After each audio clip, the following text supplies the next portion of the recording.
Hello, welcome to another one of Pat's Chats from Out of the Basement. I'm, of course, Patrick Gleason, and today I'm joined by Chris. Is it Lackey or Lackey, yep. Lackey? I wasn't, it's always hard to tell how people want their names pronounced and that, so it's always important to get there. Welcome here. You're another Ottawa person, I am, yes. Living and here you're, for 15 years now oh, or more. where were you originally from? I grew up largely in Ajax, Ontario, just outside Toronto. Oh, I was born in Toronto. Scarborough. But you went from the center of Canada to Ottawa? I guess so, yeah. And so tell me about yourself. Like, what got you into art and comics and writing that? So I've been writing stories my entire life. When I was young, I would write these little short stories with my about my friends and these kind of fake adventures I would create for us. And then as I got older, I got into high school. Was in drama class, so I started writing like little plays and stuff like that, and some terrible, terrible poetry, as depressed teenagers tend to do. Uh, and then it just kind of grew from that. University, I didn't do a whole lot of writing, but then when I kind of finished university and came to Ottawa, I got the bug to write again, so I started writing some more short stories. Um, and then eventually, I kind of found comics late in life. I found comics in my 20s, Mm. and I've been in love with it ever since. Now, is there a particular type of genre of comic or stories that that you prefer to do, or are you willing to like reach out and branch out and do anything? I, I'll I'll read and try to write anything. I'm a big fan of science fiction and horror. I'm a huge fan of the old like Tales from the Crypt, Haunt of Hmm. Fear, Eerie Magazine, Creepy Magazine, that sort of thing. Um, but like I love superhero books as well. Like obviously, when I first started reading comics, it was Ninja Turtles and Batman and Superman and Spider Man and the Avengers and all that stuff. But for my writing, I tend to write a lot of horror and science fiction, and then some more kind of family friendly adventure stuff as well. Now, for the horror, do you go for the? I guess it's more the psychological horror sort of idea, or the supernatural. Like what sort of horror that you love to? It's mostly supernatural. I write a lot of stories with monsters and cryptids and that sort of thing. Kind of the kind of visual representations of scary things. And I tend to write a lot about greed and corruption and bad people and them kind of getting what they deserve at the end of the day. So, rich billionaire thinks the world's his playground and he gets torn apart by a terrible monster that, money can't stop. So did you That read sort of any thing. Lovecraft then, I guess? I have not read a lot of Lovecraft. I'm familiar with Oh, like the Cthulhu and that sort of thing, but I haven't really. There's so much to read. People say that kind of stuff all the time. Have you read this? Have you read that? I'm like, I know. no. Well, this is it. There's so many different good books out there on a whole, but like science fiction, horror, fantasy, whatever you want, that you're like, I haven't had a chance to read a lot. And like, did you see this movie? It's like, it's on my list. You know, Oh yeah. 'Cause I'm sure though you've seen the thing. Yes, absolutely. Yeah. So I guess that's sort of like your sort of style for your stories, right? Where there's, it's you're not sure what's involved, but and it's all that tension building and stuff like that. Exactly. The thing, especially John Carpenter's The Thing, it's a huge inspiration for me. In fact, one of the most recent stories I wrote, it's called The Bottom. It was published by Oneshi Press this year. It's basically my kind of take on The Thing. It's very strongly inspired. Some characters go to Antarctica, and there's a monster there. Spoilers. Okay. How do you go about planning your stories? Like, do you have an idea how you want it to end, or does it sort of flow and change as you're writing it? It's so fun. I was talking to somebody about this the other day, and like somebody asked me like, how do you write your stories? And I'm like, well, every time it's different, and I have to relearn how to do it every time I do it. It's really weird. Yeah. Sometimes I'll think of a twist I think is really cool, or I'll think of a scene, or even just like a line of dialogue, and I'll try to build it off of that. I'm trying to save myself time now because a lot of the times when I kind of pitch to these publishers, they just want like a small little synopsis of what the story is going to be. But I'm really, when I first started, I couldn't do it that way because I wanted to make sure that I could actually deliver on what I was promising. So if a publisher asks for like a one paragraph summary of the story, I'd write the entire script first. Like no matter how long it had to be, I'd write that first. Okay, here's what's going to happen. Here are the beats. Here's what people are going to say, and then I'll condense it down to a paragraph. So the answer to your question is it's different every Every time. time. Depends. Yeah. Have you self-published, or do you do with one publisher more than other publishers?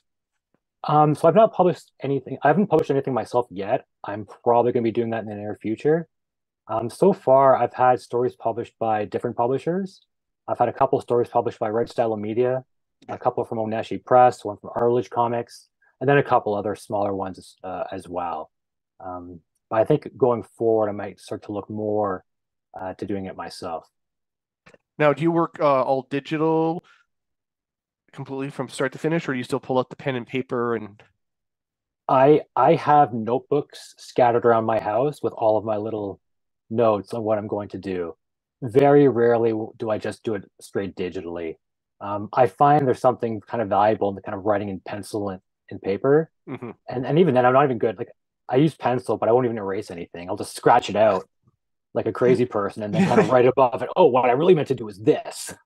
Do you ever have problems like going back something you've written in the notebooks years later, and you're going like, what did I write here? I can't read this The, anymore. the big problem I have is finding them. I'll be like, oh, that idea I had like 3 years ago. What was that about? And I'll try and dig through all my books to try to find it. Mhm. Um, and then it's a question of like I also have like chicken scratch handwriting, so it's also that it's oh I don't know what I said here either. Oh, this is terrible. Was this the first time that you were at the Capital Comic Book convention? This was the second time actually. I went last year as well. Last May, I believe, it was at the curling club. Hmm. That time was interesting because I was the only artist there. Oh, really? Yeah, it was just me and then a bunch of vendors selling really high priced books. And I remember the big book of the day was, I think the day before Marvel had announced a Thunderbolts show or a Thunderbolts movie. Yes. Yeah. And so everyone was looking around for these like Thunderbolts #1, and they were going Hmm. for hundreds of dollars, and people were Jeez. stressing over whether they should spend that money. And I'm like, would you like to buy my book? It's like $5. I don't know if I have it, but that $800 Thunderbolts I book, need that. you I know, need that. I need that. that I can do. So did you like it then? The one because I met you the one in October where Yeah. there was a lot more artists Yes. and writers. Because Uh, that's what I imagine it should be. yeah, I loved it. It was a great show for us. I sold a lot of books. I know the people next to me sold a lot of books as well. So it was a really great show. I, Good. I, I think they're going to do it again in the new year, and I look forward to going again. Okay. Do you go to any other ones in the area, like some of the Toronto, Montreal ones, or I've done mostly just Ottawa ones. So there was a Canzine last year. There's a couple other shows as well. The furthest away I've ever gone is Orangeville. okay. And that's just because I've got friends and family in the area. And I was like, well, I can. I It's guess kind it's of a place to stay. exactly. It's two birds, one stone. I can't really afford to pay for a hotel with the And money I'm I'm making seeing from yeah, selling my seeing books. family and getting it for free. Exactly. It's perfect. Do you have plans for like sort of an omnibus of sort of like stuff that you've done from early days to now? And it's like, Yeah, I think I'd like to do it one day, do something like that. Typically, so I've done a lot of stuff with anthologies, and typically I get to control that. Like the publisher will have the rights to publish it forever long, but then I also can do it myself. hmm, But I've also had a lot of stuff that just hasn't come out for one reason or another. Like I wrote something for a Kickstarter, the Kickstarter just didn't pan out, and then the okay. the editor just kind of disappeared, and I've had other stuff kind of do the same thing. So I think one day I'll get my act together and put something together and release it. Um, so look, everyone should look forward to that at some Okay, point. there we go. Now you're also an artist though too, correct? No, I can't Oh, draw for you can't. bees. Oh, okay. No, I do what I call the easy part, as I like, good guy punches bad guy in the face, and I hand it to someone really talented who brings it to life and makes Right. it incredible. Do you have any upcoming collaborations with anyone? I do actually. I'm really excited. I'm writing a story for Toronto Comics. They're a fairly big independent comic book publisher coming out of Toronto, Yeah. obviously. They've got a book coming out next year called The City We Chose. It's a Okay. collection of stories about hometowns. Oh. And so I've written a story for that. So it's a hockey story. It's about a character who goes back to his hometown to play for his hometown hockey team, and Hmm. his welcome is not exactly what he hoped it would be. So I'm working on that right now with them, and I'm really excited about it. I think it's going to launch on Kickstarter early next year. Oh, nice. The Yeah. artist is Keith Grachow. Gotcha. Um, yeah, he's incredible. I've seen some of the character designs already, and they're fantastic. He's just to switch to another sport. He's just hitting home runs on this Nice. hockey on this hockey story. It's fantastic. I can't wait Okay. to see the finished product. Well, that sounds like it's gonna be a fun one though, there, Chris. It's gonna. I'm How I'm really I'm really proud of it. Yeah. how do you find the time though? I mean, because you said you're a parent as well. Do you do this full time or? No, finding time is hard to do this. It really is because I've got two sons, Fox and Grayson, and I have a wife as well, and she wants to spend time with me. I don't know why. It makes no sense to me. That's Doesn't make that's any sense great to her though. family or her friends why she Hmm. wants to spend time with me, but Yeah, there it and is. but you also work another as a job as well, like full Yeah, time, I've got like a full-time job, a full-time desk job as and you're well. still managing to do all this stuff. So that's incredible. Thank you. It, yeah. I'm better now, so I'm a little more efficient. Now I it still takes a while for me to get the stories out and kind of write everything down, but I'm getting a little better at it. Mhm. But that in the early days, I was writing one script like while on a treadmill. Oh, On the treadmill, I was writing stuff on the bus to work, writing stuff on the way home, writing stuff on lunch break, writing stuff. Um, but yeah, that's just when you love something, you'll do it mhm. whenever you can, right? Okay. And I love this. Yeah. It's amazing. So do you telework at all? Yeah. So Yeah. so okay, because I know when I went from teleworking to, from working in the office, I found I didn't do as much writing like for the games I make and write up as I did when I was going to work. Because same thing, I was be on the bus and I'd make notes or Yeah. do stuff. I find that at home now, I'm sort of like, oh, I've got all this extra time, but oh wait, I didn't do anything. Did you find that too for the first bit when you were sort of teleworking that, you A, know, a little bit, yeah. I mean, when COVID started, I think like a lot of creative people, like I just didn't have it in me in that moment. I think we were all kind of scared, right? mhm. What is this world we live in now where we can't leave the house or do anything? And at the beginning too, like even the like city parks were closed, so we couldn't take the kids to the park, so the kids were just home all the time. So in the first little bit, I didn't do anything. But then eventually it kind of came back like, okay, like this, it's time to get down to work again. You know, Mhm. still have stories to tell, and we should tell them. Do you have yourself a schedule now? Like you're saying, okay, so these days or these evenings, this is for, writing, this is for that. That's a really good idea. No, I do not have a schedule whatsoever. I just kind of do the work when I can. Hmm. So I've been writing all the time, but a lot of the stuff for the past couple of years hasn't been picked up or hasn't come out yet.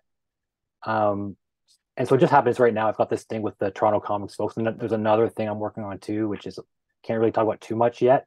Okay, that's right. I work with an editor in the UK on something that I'm really excited about as well. Oh, nice. So it just happens right now that I've got these kind of two kind of big exciting projects that I'm looking Mm. forward to happening simultaneously. Where I had to talk to the one editor. I was like, "Hey, I know I told you I could get you this like in a couple of days, but something else came up. Can I just like be late? Is that okay?" Yeah. Like the first time this ever happened to me that I've been like in demand. And it's also like not small project. These are big projects too, right? So it's not like something you could say, okay, it'll take me a day or two to do. These are, time consuming ones. So that's Yeah, where, yeah. yeah, exactly. And I have like obsessive compulsive disorder, and I just especially for something like this, like I want it to be perfect. I Mhm. want it to be great. And so I'm going to do the best I can.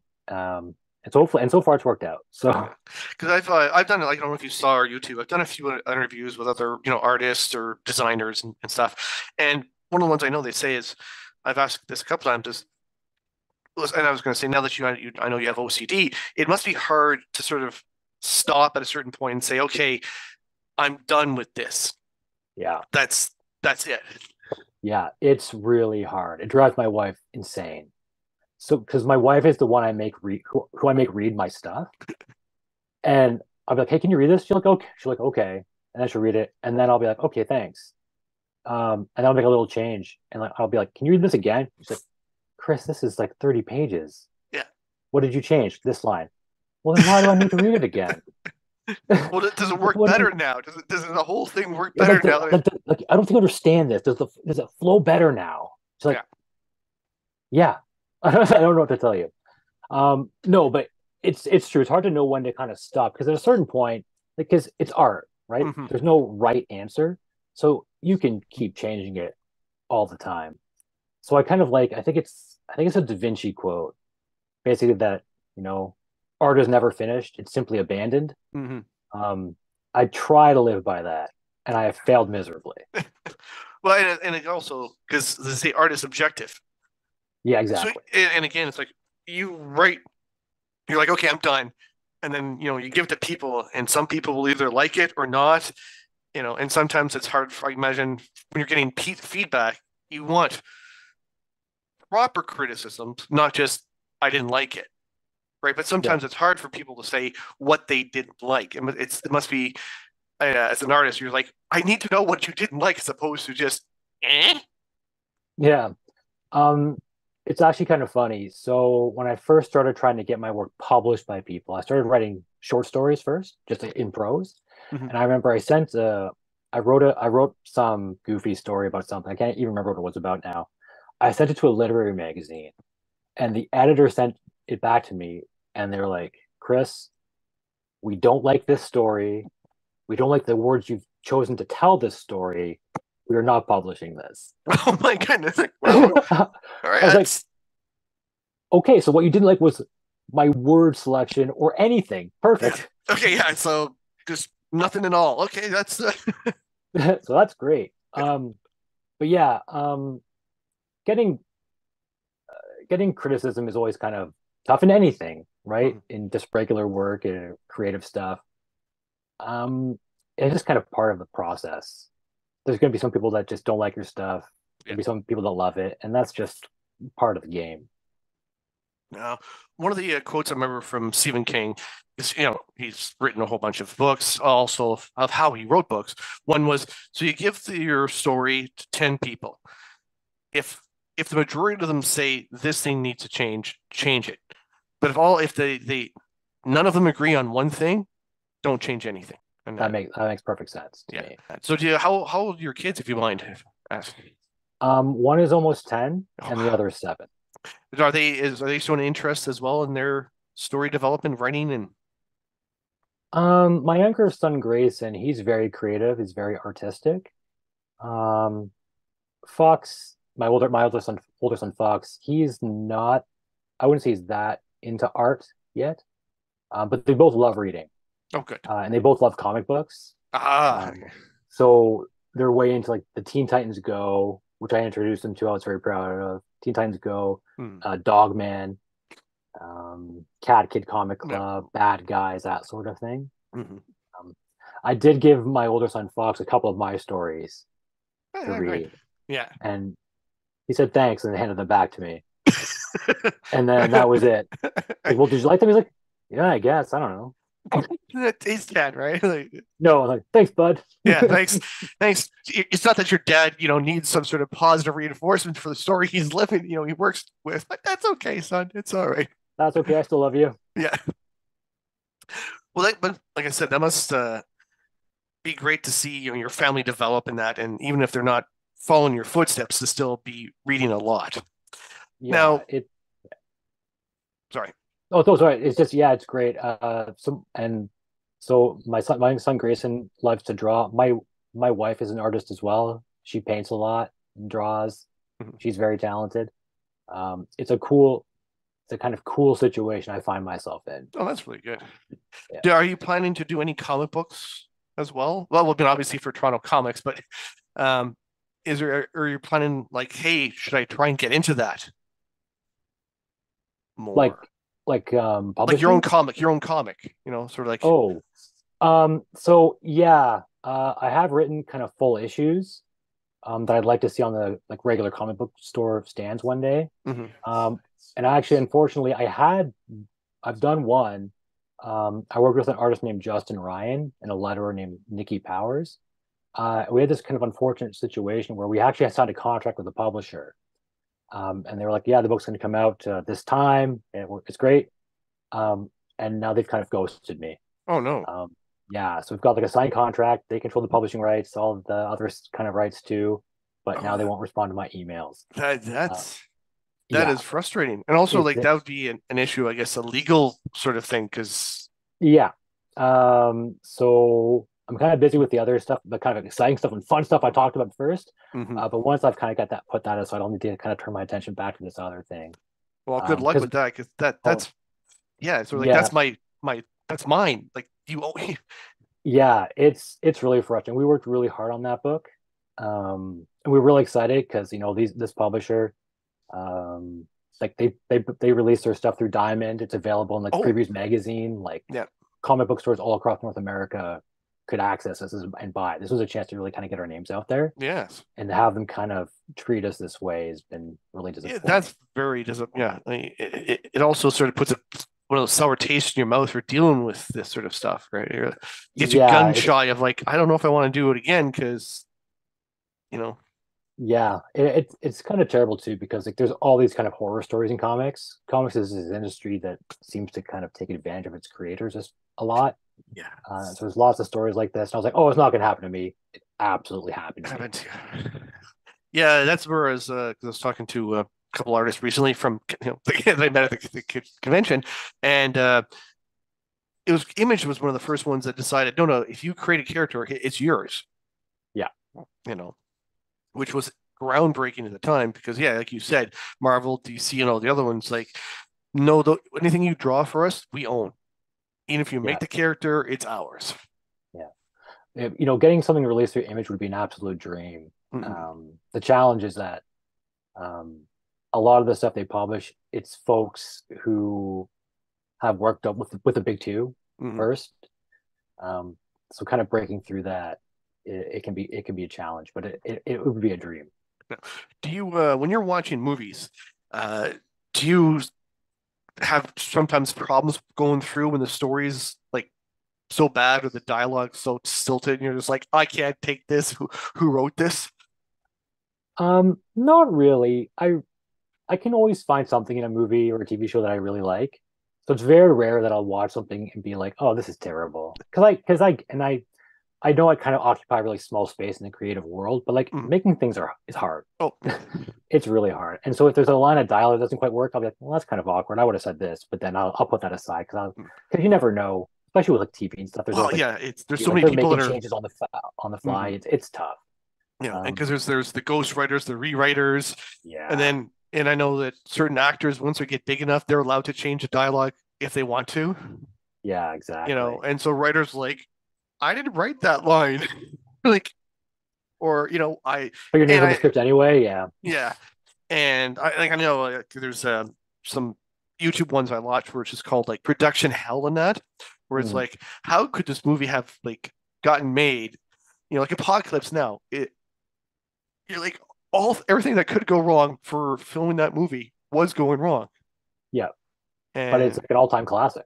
yes, you know, and I could just imagine being a writer on something that where you're like, okay, we need a rewrite by Like yeah, today, yeah. And you're by on this like kind lunch, of yeah, like okay. you Yeah. know. So this is where I get into the point. Like, I can imagine if you were trying to do a comic book for one of the big ones, you might also be a little bit like, I don't know if I want to work for Marvel or DC because they have those strict regulations in place. Right. I'm a big fan of the challenges in comics. So just for example, if I get notes from an editor to fit things in, that doesn't necessarily mean that the size of the story can increase. So if they give me like three or four things they want me to add, I have to kind of do that within the space confines that are given to me. And that's one of the Yeah. challenges of making comics. I think working for one of the bigger companies would just be another set of challenges, right? Mhm. Like, how do you tell a new Superman story? How do you tell a new Batman or Spider-Man story? Yeah. These characters have been around for 80 years. Hmm.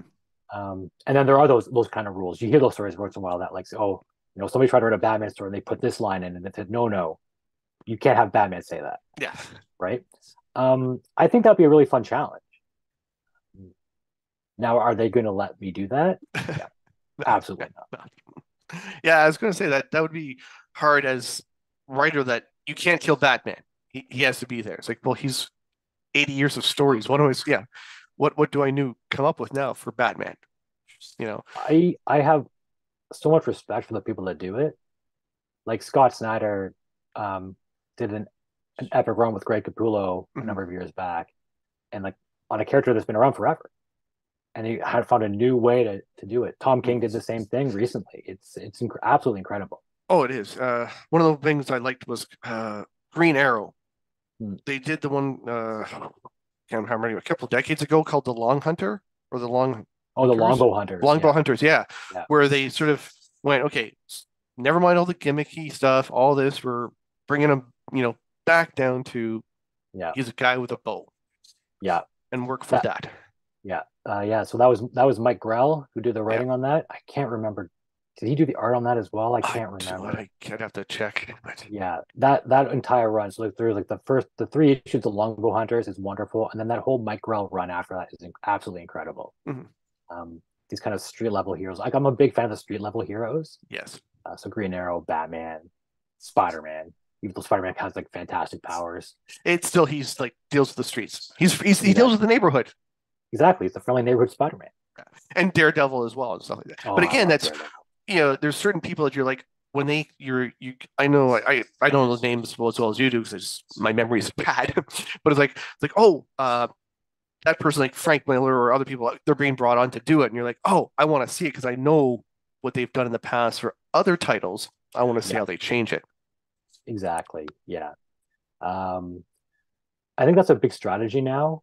Is so a lot of creators want to work on the big titles and then they have their own thing Hmm.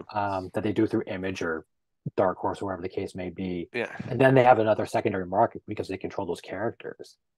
Mark Miller is a big example of that.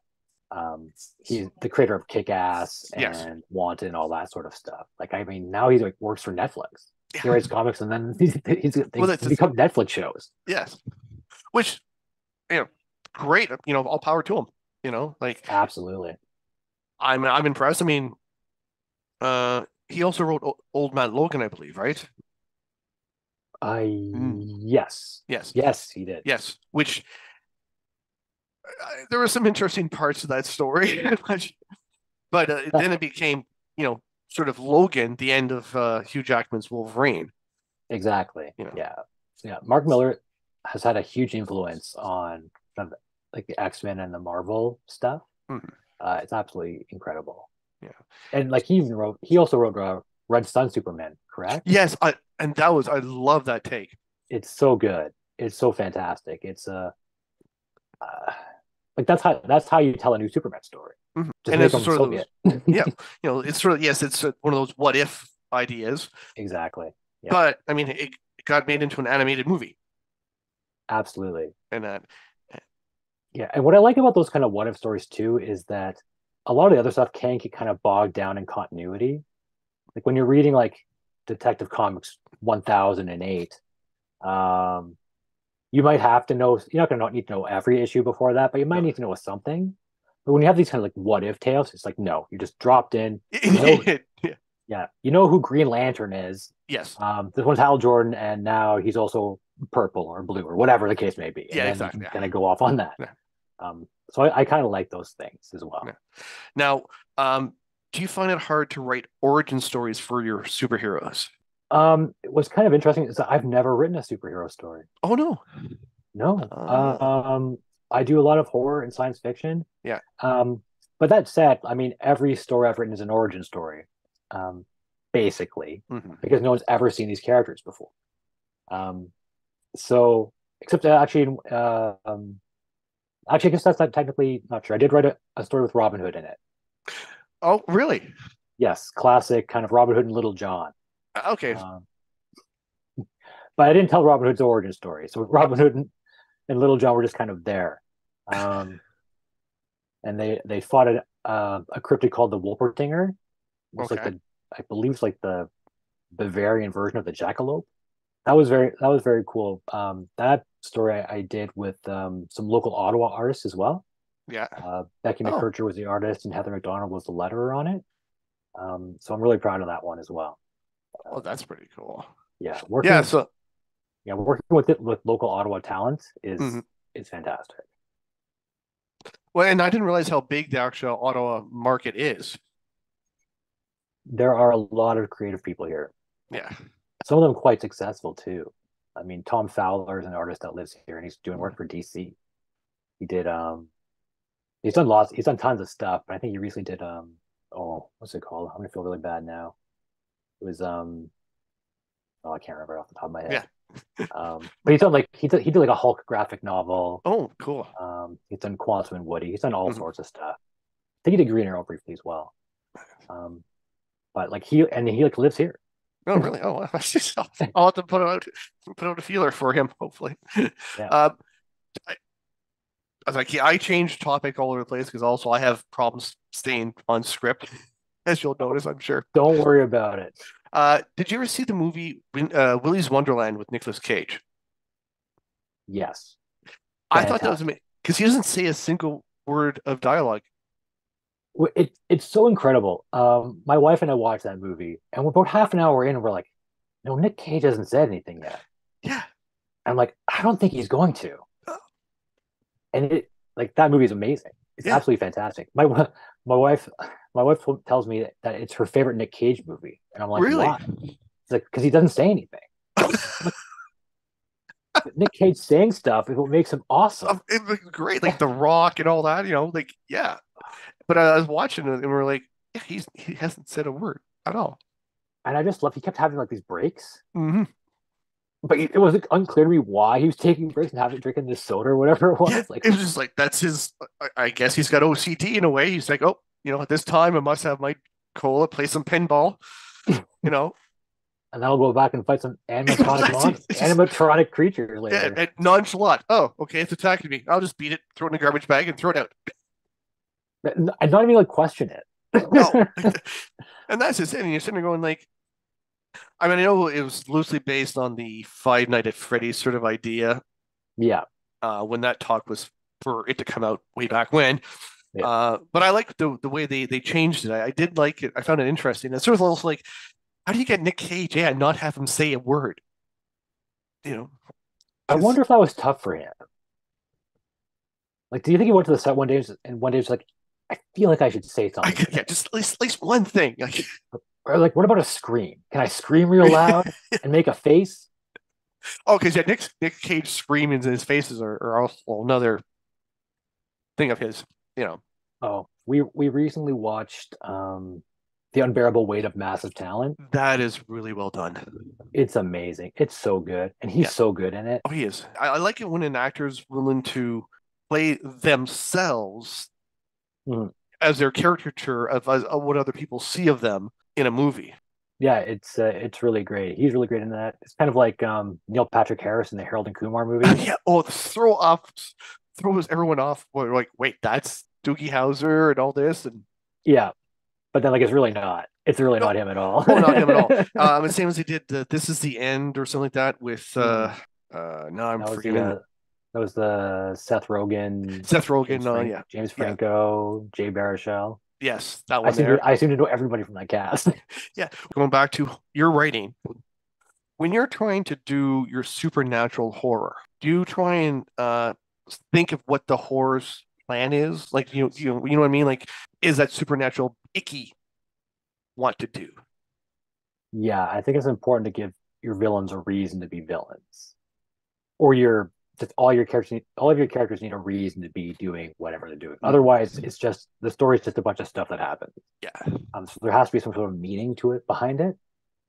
Even if that meaning is very simple, like just good versus evil. It doesn't need to be like a political message or no, but anything like still, that. yeah. There needs to be a reason to do what you're doing. Um, and so I like to kind of give them a purpose, basically. Mhm. Um, There's also the terms proactive or a reactive antagonist, right? Where right. and that's where some like I agree in ways that stories, if they're just reacting to things, it's harder to accept them as a hero because they're not actually making their own decisions. Everything else is happening to them, and they're not making anything happen. Do you try to avoid that in your writing, or are you okay with? I don't know if I actively think about that aspect of it. Maybe I should. Maybe I should write that down. Maybe maybe you've just made me a better writer. Um, I I just try to tell an interesting story, Mhm. um, and then I will kind of let the characters kind of react. I think these types of characters would react in that situation. Okay. Um, a lot of the stuff I've done are just shorts, and so you still need to have strong characters, Mhm. but there's not a lot of room in which to tell your stories. No, shorts are harder because you have to, you know, yeah, you have time to a bit of introduction and character development, but not very much. And they have to get it Exactly, done within that 30 pages or or or 40 or less. yeah. Like I've written stories that are 3 pages long, and it's really tricky. I forget who said it, but like the key to a great, they said it was the key to a great short story is just start late and end early. Oh, okay. So you just start when the action's already started, Hmm. and then you end before the real end of the situation. So that's what I kind of try to do. Yeah. I have to admit, I haven't had a chance to read the book I bought. I did want to support you, so I bought it. Okay, It's I'll wait. Go it's ahead. on it's on the list. I got a stock like this. It's like, Oh, you think that's it? So recently I took a photo of all of the books I have on my to read pile. mhm. And so I stacked them up and they went from my feet to above my waist. Oh my goodness. Yeah. I have so many omnibuses. Over the pandemic, I bought like a bunch of omnibuses. I bought, I think, 100 issues of Spawn. Oh I've my never read goodness. a Spawn comic book in my life. I was like, Yeah. I should read Spawn. And I could just buy like a single issue on like digitally and read it. Yeah. I'm just going to invest the money In and buy 100 of them right now. I've read about eight. great. Oh, that's so impressive. I did that some with the Sandman. Yeah, Just Sandman is one of my favorite books. It's yeah. fantastic. And again, it's sort of like I've read I think the first two. I got the other ones like it's like I want to finish them, but then something else comes along, and it's like Yeah, okay, I'll it's go. yeah. What's really cool about the Sandman is it kind of allowed Neil Gaiman to tell any kind of story he wanted Hmm. within like this book. So they're like some of those issues aren't even just about the Sandman, No, about no, they're Morpheus. They're just about the world, the universe that's that around it. Yeah. the universe, just whatever. Did you watch the show? Yes, I thought that was excellent, Yeah, and I thought the actor I can't remember the name did a very good job. yeah. You know, and Yeah, I can't remember his name either. but But he did it. what's crazy about it is that when that actor spoke, it's exactly the voice of Sandman I heard in my head reading those Hmm. books. Yes, It was unbelievable. you know, and that's another thing. So I know you haven't had any of your books, your stories go into animation or movies or that, but I imagine it's in the back of your head. You'd love to see it at some point in time. Go like, here's this story would be great. It's a movie or a TV series or something. In a hypothetical thing, you win, the super Powerball in the States, and you get $1 billion to do what you want. What's one of your stories where you're like, okay, I want this as a movie, and who would you want? You know what's really funny is that when I started doing this, when I kind of got into the community on like Twitter and social media, and I saw a lot of people talking about their comics and who they want to play in the movie and who and like go, oh, I see this as a TV show, and Mhm. I I consciously go into it thinking like, how do I make this the best comic book it can be? Okay. Um, comics are a unique medium. They're not Hmm. like any other medium. Um, they're just static images on a page. Yeah. And so I like the format because you can kind of do things in books that you can't do on TV or in Hmm. the movies. Like you can, there's no budget other than No. what you pay the artist. So if you on a TV show or a movie, if you want to blow up a building, it's going to cost you a lot of money. Hmm. If I want to blow up a building, I just have to The building convince the blows up. artist to draw it Yeah. because it might be a bit of a headache. Yes. Um, that said, um, I don't know. Maybe just Nick Cage because I love Nick Cage. He just play whoever he wants. See, you choose. Yeah. Yeah, you pick, you Yeah. yell, you say whatever you want, Nick Cage. Yeah. And see, as a comic book lover for years, like I like the X-Men, and I like the X-Men more than the Avengers when I was growing up. Okay, yeah. Uh, and but again, when they went to animated, I was happy. Hmm. But it's for the same reason. You want a different superhero, bring in from some other else, just draw them in there. Yeah, Movies are different. Movies when you have an yeah, ensemble cast, like okay, you're spending a lot of money to have these people there. Yeah, You can't just exactly. go, oh yeah, can we get this guy from those movies, and it's like, okay, well that's increasing the budget. Yeah, exactly. And you've got like some big stars in those movies now too. Or like I can't imagine what those last Avengers movies cost. Oh Last Avengers movies cost, like yeah, Disney. Like I can't imagine. oh no, because they're all there. Like the last, like Yeah, yeah, exactly. it's like, okay, yes, I mean, as a fan, you're happy to see it, but I'm sitting there going, business wise, going, you just spent a truckload of money just for Yeah, that one shot. yeah, exactly. You know, And just kind of going back to the X-Men, like I remember watching that animated series and just loving it. hmm Like I've got the DVDs now, and Oh, nice. every once in a while I try to convince my kids to watch them. But it's one of those things where like my kids don't want to like something that I like. And they're like, Oh, yeah, yeah, yeah. They you want guys should their come. own stuff Yeah, exactly. You guys should watch this X-Men cartoon. Like, why? But I'm because like, it's. because I liked it. Same with the Batman animated series. I'm like, Oh, yes. oh, like I got that big box set too. I was like, God, you have to watch this with hmm me. I'm like, Dad, it's too dark. Like, what do you mean it's too dark? It's like I know it was drawn on black paper, but it's not too dark. Like, Dad, can we watch what we want to watch now? Like, I guess. It's like, all right. But one day, I'm looking forward to the day when they kind of discover it on their own and they realize how awesome that the stuff I like is. Oh, yes. Well, those are like, yeah, the original X-Men animated ones. Yes. Then because they had a couple of Yeah, those, there's a few of them. and then same for the Batman. Like the Batman series were pretty good, and even some of the Justice League Just shows. You Batman know. was good. Justice League was incredible. Batman Beyond was really hmm good as well. Oh, see there, Michael Keaton, Batman Beyond would be perfect. I would love that.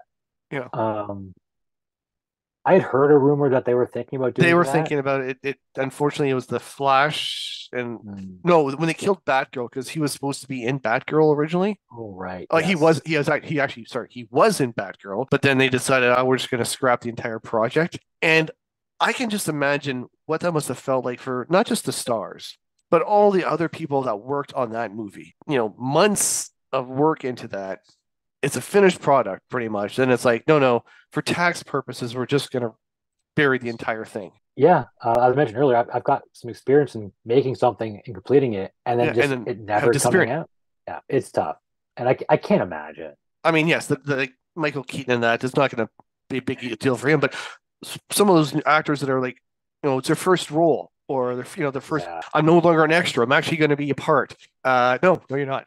Oh, is it Yeah. going to be at IMDb? No, because it doesn't come out. So since it's not released, it doesn't exist. Yeah. Oh, I actually heard that Warner Brothers reversed one of their decisions. I think it was like a Wile E. Coyote and Roman movie. yes, yes. They changed their minds on that one, so that one will come out. Which is But like, which is which is great. But like, I just can't imagine. yeah, Like, we made this thing. It's worth more to us. Worth more to us if we just write it off. yeah. And it's like, come on, you're supposed to be in the entertainment industry. Yeah, it's $90 million you write off, but you're also generating a lot of bad press.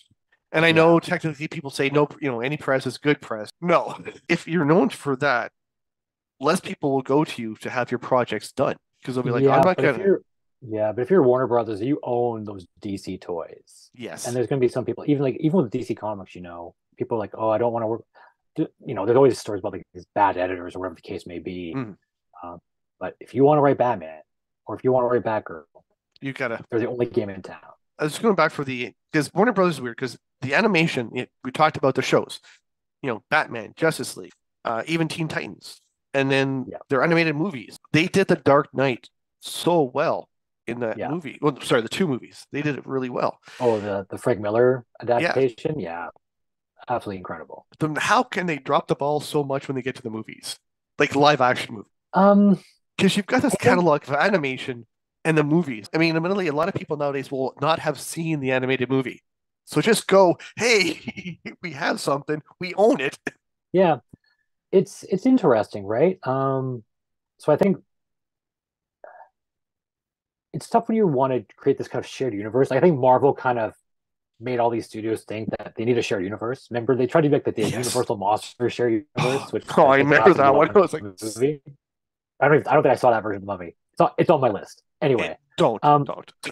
okay, done. Not a problem. Um, it's kind of weird because like I said earlier, I'm really easy. I'm a really easy mark for these things. Mhm. Like I don't mind Man of Steel, the Zack Snyder movies. Um, I don't mind Man of Steel. I know Batman v Superman's got, there's a couple moments in that movie I like the Suicide Squad movie a little bit. Um, but I guess people just wanted something different. Yeah. They wanted some different version of the characters, and I get it. You have this kind of version of a character in your head. And you want Superman to be like your kind of Superman, and you want your Batman to be your Batman. But I'm okay with letting somebody else take a swing at it and do a different take on it. Mhm. I know people were really upset, like, oh, in Man of Steel, like Lois Lane figures out who Superman is immediately. I'm like, well, yeah, she should. She's like a Mhm. Pulitzer Prize winning journalist. Obviously, Yeah. she should figure out who Superman Well, that's just it. It's not like, aha, aha, I am now different. Where'd you go? Yeah, exactly. She's a reporter. She's an investigative reporter. Her Yeah, job is to find out information on people. yeah, So yeah, yeah, that I had no problem with. I've also have no problem when they tried a different take on the characters. In my mind, though, they have to keep the core of what the character is.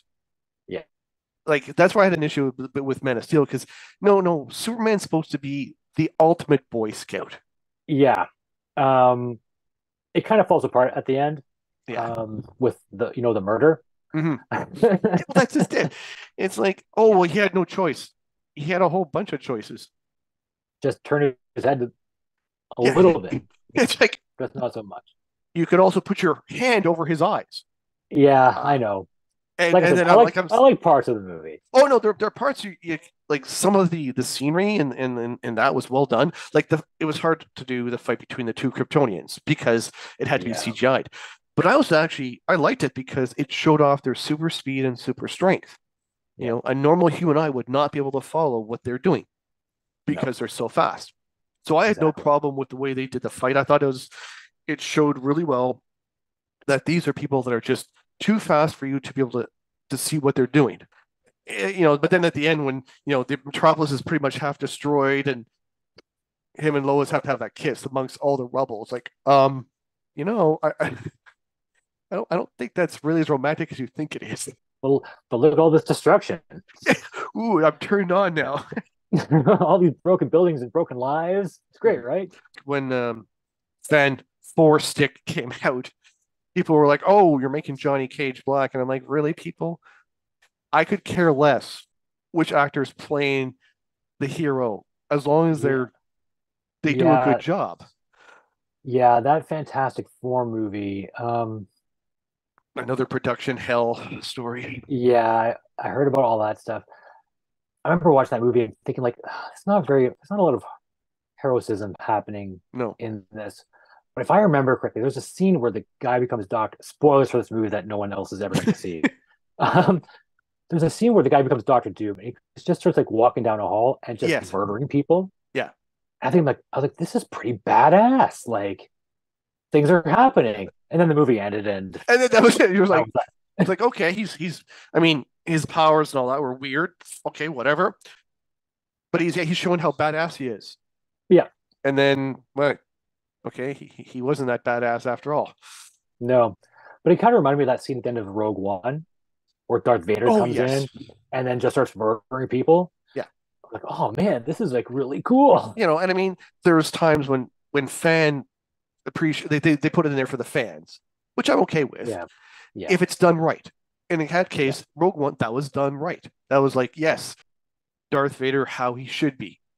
Why wasn't it done in the originals? Because well, we didn't have the budget, we didn't have the proper fight choreographers and everything no, to no, show that. So we couldn't do it. We didn't have CGI available to enhance all that stuff. yeah, So that's exactly. why the sword fights in the first ones don't look as good as they do later on. Just like, bzz, Yeah, well, bzz, yes, it's, bzz. you're going to ask Sir Guinness to like swing around completely crazy. He's like he didn't even like the movie, No, so you're getting him to show up and say his lines. Live with that. yeah, Ask him to do backflips. No. When it's fan service, there's times I'm like, yes, I have no problem with that. But then there's other ones when they did like the solo movie of, how did he get the dice and the guns? Like no one cared. There was nothing. no. No one needed to know that. If you like, I remember hearing about the dice thing. I'm like, there was dice in Star Wars. Like, Yeah. I Well, never would have remembered that. that's just it. Most people had no clue, and then to have a scene about it is like, why?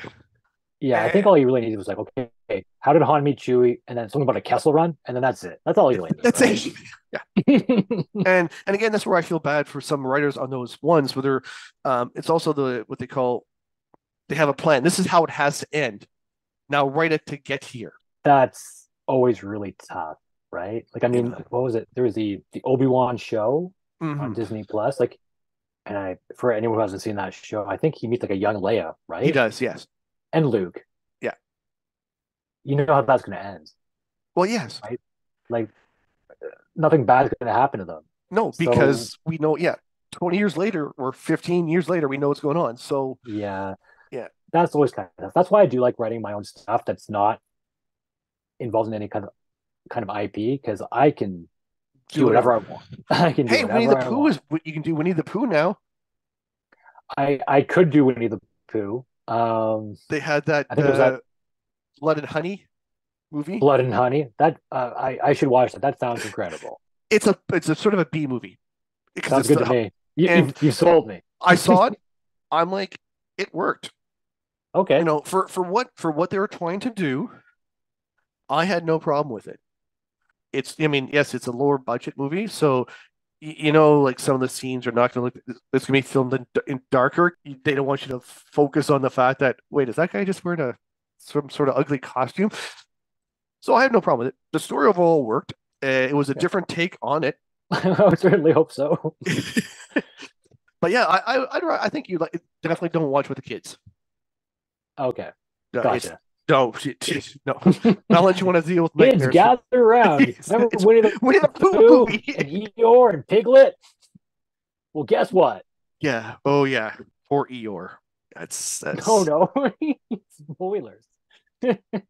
you'll understand when you watch it there. But yeah, All definitely right. not for the kids. Is there an IP that if you had a chance to work on, you'd like to work on? Um, I grew up loving Ghostbusters and the Ninja Turtles. Oh, That would be my dream.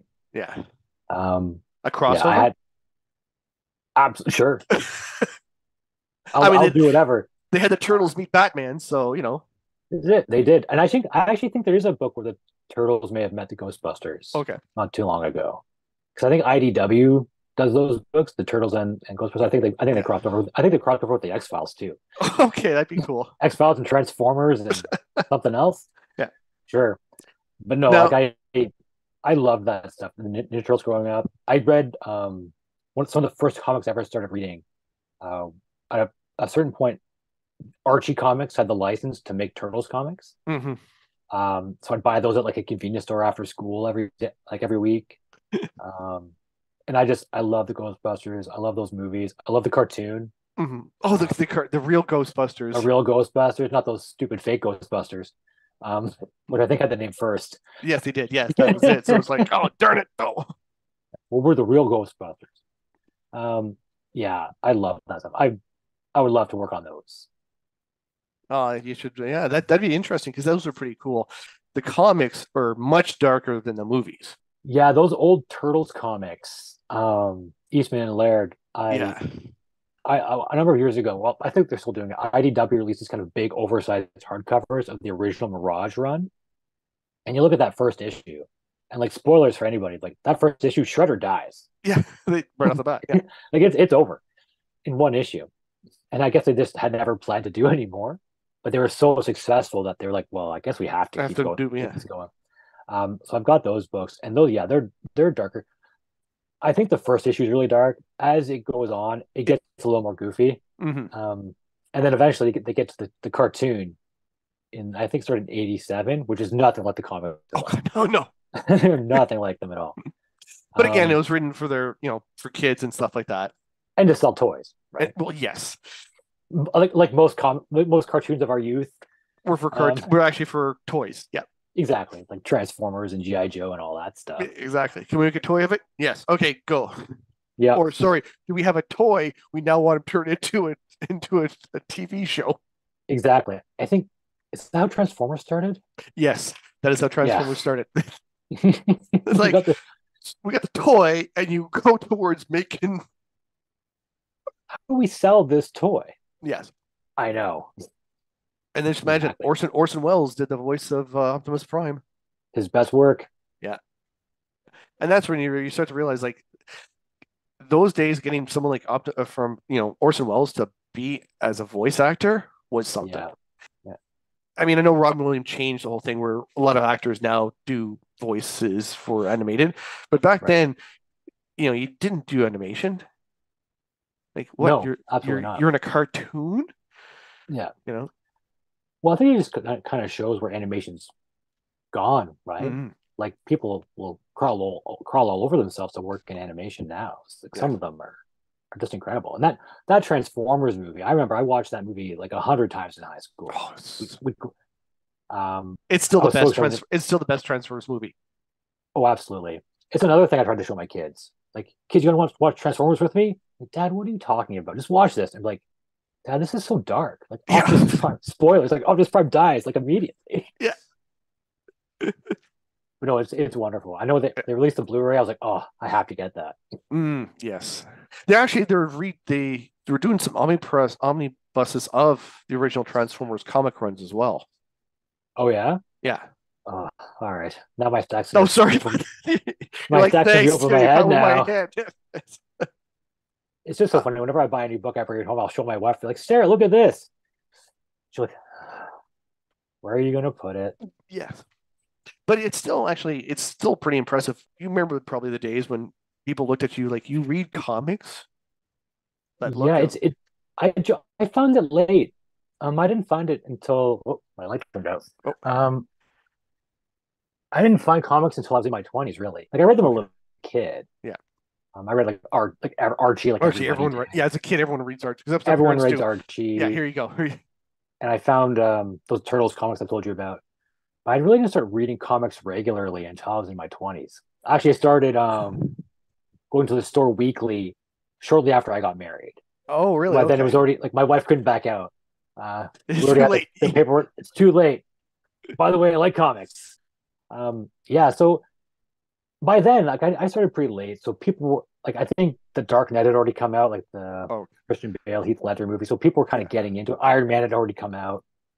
So people were kind of getting more into it. So I was actually a fairly late adopter Okay. to the medium. So no one's made fun of me yet. I make fun of myself more. That's good. No, because when I was growing up, it was sort of like that you read comics. Like, what's the matter with you? It's like they are a great medium, because it's a combination of art and story. In a book, it's hard because you have to put the imagination has to be in the words. Yeah. But in a comic book, you can have the art. But again, if the art's not good, no one's going to pay attention to the story. That is kind of the conundrum of it. But it's also part of the fun. Mm-hmm. It's fun, when I write a story, I'll kind of picture it in my head and then I'll hand it off to an artist and then they'll make it 100 times better than I would have ever imagined. Because there are so many talented people out there. Oh, there is. It's incredible. And I'm also happy to see all the independents, like so many more independents out there now than there used to be. Yeah, I'm convinced that 3/4 of Kickstarter are just independent comic book creators. And that's kind of the great thing is that you'll find stuff there that you won't find anywhere else. Like if you go to a comic book store, you'll find lots of superhero stuff. You'll find some horror. You'll find some action. But if you want like a romance comic, No. like you're not going to find that. You're not. I mean, there used to be those. No, the market's kind of dominated by superheroes in the direct market anyway. Yes. But if you go to like Kickstarter, you'll find so many cool things of just like sports comics and just you'll find other kind of underground press stuff that you won't find anywhere else. It's really cool. It's very exciting. There's something out there for everybody, which is awesome. Yeah. I just thinking of Archie comics because they used to do crossovers with different IPs for a while, like DC and Marvel would work on stuff. Archie and Marvel actually worked on a couple. Yep. Where the Punisher went to Archie's school as a substitute teacher. I think it happened twice, didn't it? Yeah, can we get that as a TV show? Riverdale meets the Punisher. I recently read one of the Archie crossovers with the Predator. Oh, really? Oh, wow. Yeah, Okay. uh, awesome, fantastic. And again, that's where you never would have thought of that before. It's like, wait, Archie with the Punisher, or Archie with the the Predator? What? It's like, Archer Predator. There's an Archie meets Sharknado book, which is great too. that I love. I love that idea. They're all so goofy. It's just so much fun. Yeah. But It's for it's just so much fun for everybody. I think there's recently a Betty and Veronica meet Red Sonja and I want to see Vampirella, I think, or maybe somebody else. I can't remember. Just more goofiness. oh, that's hilarious. Just a good time. I'll have Good to time look out had for by that. all. I'll have to look at. So if you're like maybe the niche one I'd be going for is sort of like Western horror. Western horror. Yeah, like supernatural Western, sort of like because there's actually a role playing game called Deadlands, which is that sort of thing. Okay, So it's basically like the Old West meets sort of Buffy and supernatural put in there. right on. So I'm like, Is that oh, because I liked westerns as a kid, the books, the movies, and stuff, and okay? also like some horror. And I'm like, the two together went, oh yeah, this is what I wanted in my entire life. I didn't know. Okay. Were you a fan of Jonah Hex? Yes, Yeah, right on. and then they did the movie. I was like, oh, I didn't see that one. I did not hear great things, and I wasn't a huge Jonah Hex person. Again, there's just too much to read. what is your niche comic? Well, I mean, I know you write supernatural, horror and that, but is there one that's your secret love that you would say, Um, I love the old 1950s horror comics. They're my favorite. The creepy magazine, Tales from the Crypts, yes, Eerie. That stuff is just fantastic. And what's great about that stuff too is that the comics code was in place at the time. mm-hmm. So it'll be like you can't show blood.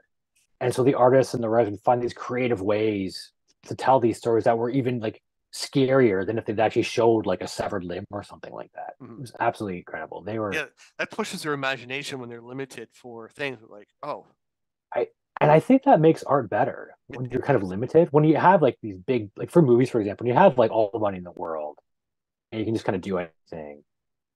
I feel like sometimes it'd be better if it was just less. Still tell the same story, but now we have to cut back here, and so we're going to go more with practical effects. I think like I love practical effects. I I kind of prefer them. Well, Um, that's why the thing, sorry, John Carpenter's the thing still holds up. yeah, exactly. And again, I don't understand because when they redid the prequel to the thing, they'd hire the same people who did the practical effects for the thing, and then decided, no, we're going to go with CGI, and it looked horrible. Yeah, I think because when we watch things, we can kind of tell something's real if it's not, and when it's real, it's real, which is a Mm-hmm. stupid thing to say. Obviously, every real thing is real.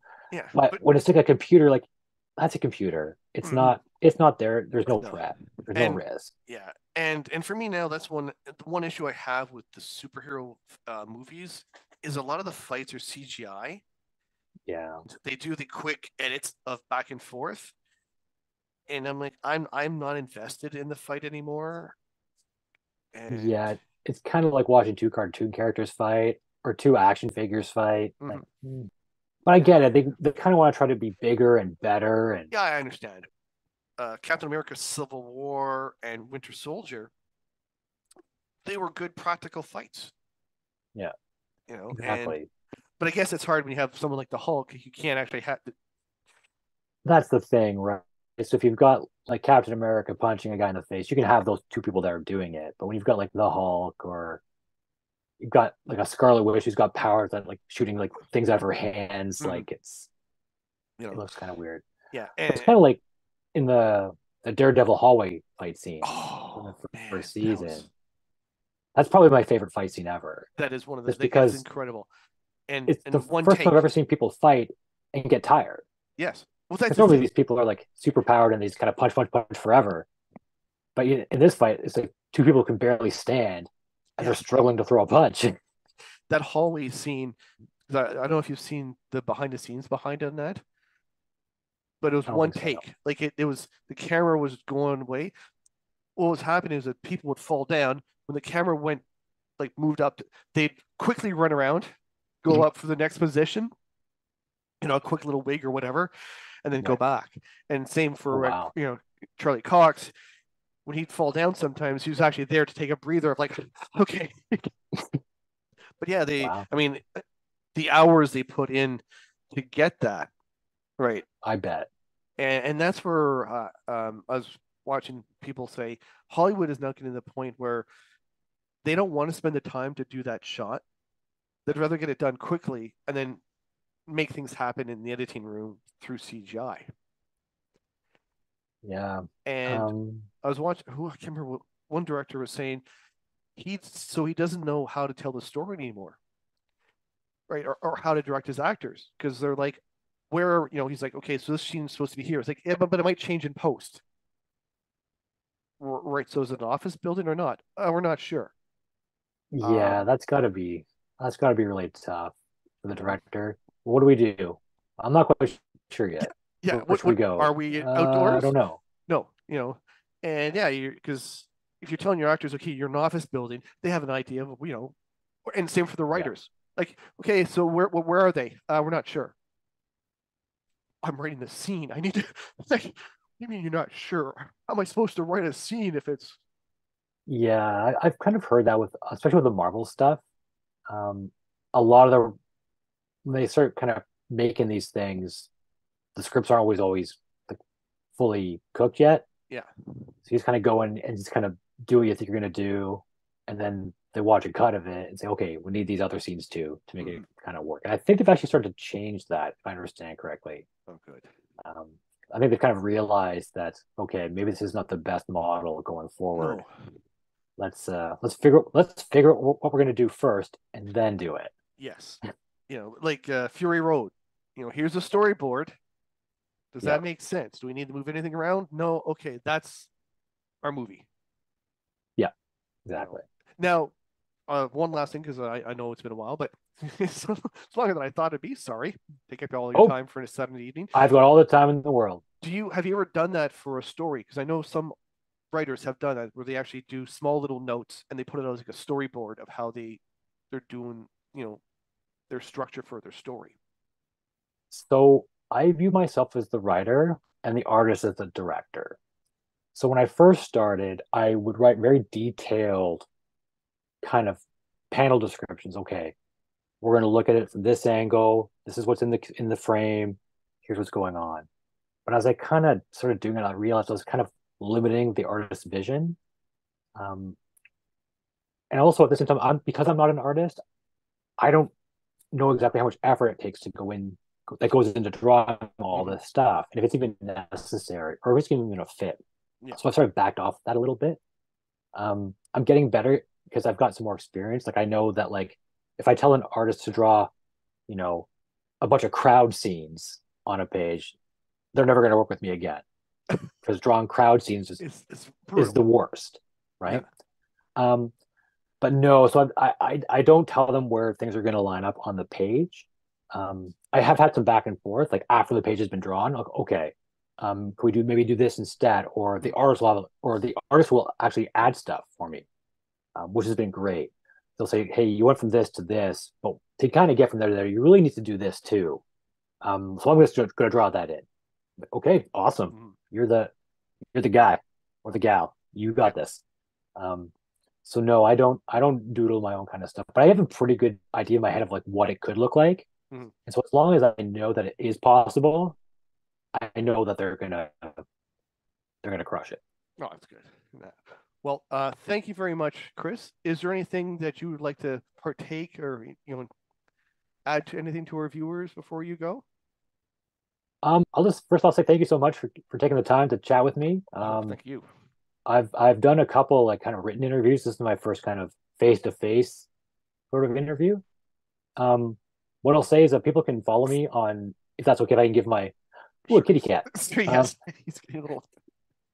Yeah, I'll um, make sure all your links, the description. and yeah, so just look out for the Toronto Comics, the City We Chose anthology. I think it's going to launch on Kickstarter early in 2024. I'm really excited about it. It's the longest story I've had published Oh, nice. so far. I'll be a lot of other fantastic artists and writers as well. So it's going to be it's really great, and I can't wait for people to see it. Well, thank you very much, Chris. We'll make sure to keep an eye out for it, and we'll put it on our page when we see that. And for your viewers, thank you very much. Make sure to check out Chris's stuff, and send him a like, and also order his books. Thank Yes, you very much. please.